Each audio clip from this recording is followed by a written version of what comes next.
The Peacock and the Crane.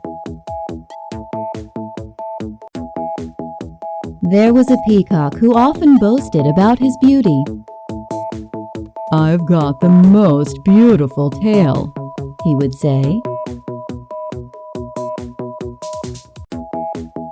Once he walked to the banks of a large lake and saw a crane sipping water.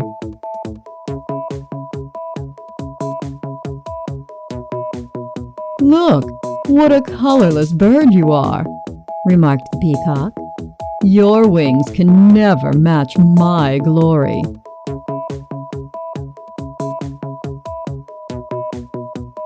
"But my colorless wings can make me fly," replied the crane. He spread his broad wings and flew up towards the sun.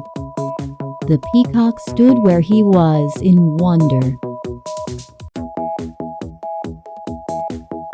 Moral: usefulness is more important than beauty.